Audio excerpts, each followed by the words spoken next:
आपने अपनी जिंदगी में चीजों की या पैसों की चोरी तो सुनी होगी, लेकिन हमारे अजब गजब एमपी में एक अलग ही मामला सामने आया है। वहां के गांव में पूरी की पूरी बनी बनाई सड़क ही चोरी हो गई। जी हाँ गाइस, आप ठीक सुन रहे हैं। मामला कुछ यूं है कि एमपी के गांव में ग्राम पंचायत ने वहां के एक वार्ड में 10 लाख रुपए की लागत से एक सड़क बनवाई थी, लेकिन जब जांच हुई तो पता लगा कि वहां पर सड़क है ही नहीं। जब जवाब मांगा गया तो ग्राम पंचायत के उप सरपंच ने जवाब के बदले एक शिकायत ही दर्ज करवा दी, और उस शिकायत में लिखा हुआ था कि इस वार्ड में शाम तक तो सड़क थी, लेकिन सुबह होते होते वो सड़क चोरी हो गई। मामला भ्रष्टाचार से जुड़ा हुआ लग रहा है, लेकिन ये जांच का विषय है। पर आपका इस अजब गजब शिकायत के बारे में क्या कहना है, कमेंट सेक्शन में जरूर लिखेगा। और ऐसी अमेजिंग वीडियोस के लिए शेयर, सब्सक्राइब एंड लाइक। मिलते हैं अगली वीडियो में। इंडिया में ऐसी बहुत सी फेमस कंपनियां हैं जिनके प्रोडक्ट हमारे घर पे हैं, हम उन्हें यूज भी करते हैं, लेकिन उनका मतलब हमें नहीं पता होता। जैसे कि एमडीएच मसाले बहुत से किचन में मिल जाएंगे, लेकिन क्या आपको एमडीएच का मतलब पता है? चलिए मैं आपको बताता हूं। एमडीएच का मतलब है महाशया दी हट्टी। ये एक पंजाबी लाइन है जिसका मतलब है महाराजाओं की दुकान। दूसरा है अमूल, जिसका दूध बहुत से घरों में इस्तेमाल होता है, लेकिन इसका मतलब है आनंद मिल्क यूनियन लिमिटेड। तीसरा है एमआरएफ, जिसका टायर बहुत सी गाड़ियों में इस्तेमाल होता है, लेकिन इसका मतलब है मद्रास रबड़ फैक्ट्री।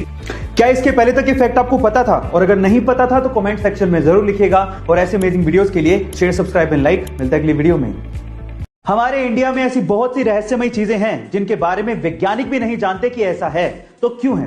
उन्हीं में से एक है तमिलनाडु के रामेश्वरम में शिव मंदिर के पास समंदर के अंदर बना मीठे पानी का कुआं। गाइस, समंदर का पानी खारा होता है ये तो सबको पता है, लेकिन समंदर में बने इस कुएं का पानी मीठा है, खारा नहीं। ओह माय गॉड, अब ये क्यों है ये तो कोई नहीं जानता, लेकिन मान्यता ये है कि वो भी हो, लेकिन समंदर के बीचों बीच मीठे पानी का कुआं किसी चमत्कार से कम नहीं है। आपको इस कुएं के बारे में सुनकर कैसा लगा, कमेंट सेक्शन में जरूर लिखिएगा। और ऐसे अमेजिंग वीडियोस के लिए शेयर, सब्सक्राइब एंड लाइक। मिलते हैं अगली वीडियो में।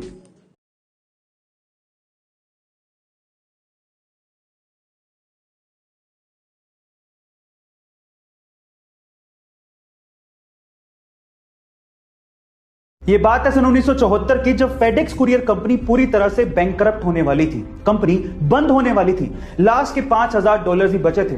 कंपनी अगले सप्ताह भी कैसे सरवाइव करेगी ये फाउंडर्स को नहीं पता था।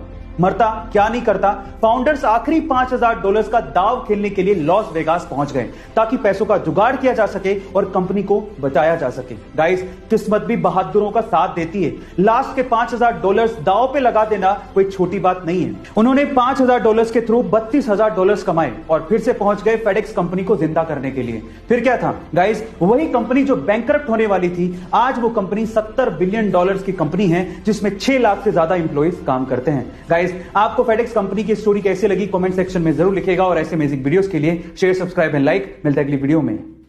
2020 में आई कोरोना की लहर की वजह से सब कुछ बंद पड़ गया। कई जगहों पर लॉकडाउन तक देखने को मिला।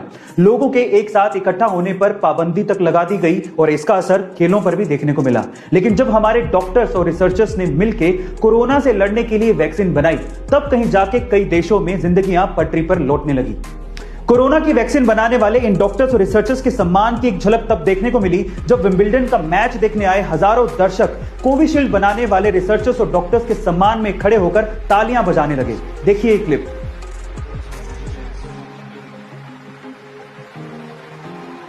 अगर ये कोरोना वॉरियर्स ना होते तो शायद हम लोग कोरोना पैंडेमिक से बाहर निकलने का रास्ता तक नहीं देख पाते। So thank you so much to all the doctors, researchers and corona warriors. Guys, ऐसे अमेजिंग वीडियोस के लिए शेयर, सब्सक्राइब एंड लाइक। मिलते हैं अगली वीडियो में। यूके का बर्गर किंग अपने कस्टमर्स को अपने कॉम्पिटिटर मैकडी के यहां ऑर्डर करने के लिए बोल रहा है। और सिर्फ मैकडी नहीं, पिज्जा हट, डोमिनोज और जितने भी छोटे बड़े रेस्टोरेंट्स हैं, उन पे अपने ग्राहकों को ऑर्डर करने के लिए रिक्वेस्ट कर रहा है। पर सवाल यह उठता है कि बर्गर किंग, जो कि खुद एक बहुत बड़ी फास्ट फूड की चेन है, वो ऐसा क्यों कर रहा है? देखिए, बर्गर किंग का इस पे कहना है कि उसने भी कभी नहीं सोचा था कि लाइफ में ऐसा कुछ वो लोग कहेंगे, लेकिन करंट सिचुएशन को देखते हुए इन रेस्टोरेंट्स पे जो एम्प्लॉइज काम करते हैं और उनकी फैमिलीज, उनको कस्टमर्स की जरूरत है ताकि वो सरवाइव कर सके, इसीलिए वो ऐसा कर रहे हैं। क्या बात है, कंपटीशन बाद में, इंसानियत पहले। बर्गर किंग के सोच के लिए एक हार्ट तो बनता है। गाइस, आपको बर्गर किंग की सोच कैसे लगी, कमेंट सेक्शन में जरूर लिखिएगा। और ऐसे अमेजिंग वीडियोस के लिए शेयर, सब्सक्राइब एंड लाइक। मिलते हैं अगली वीडियो में।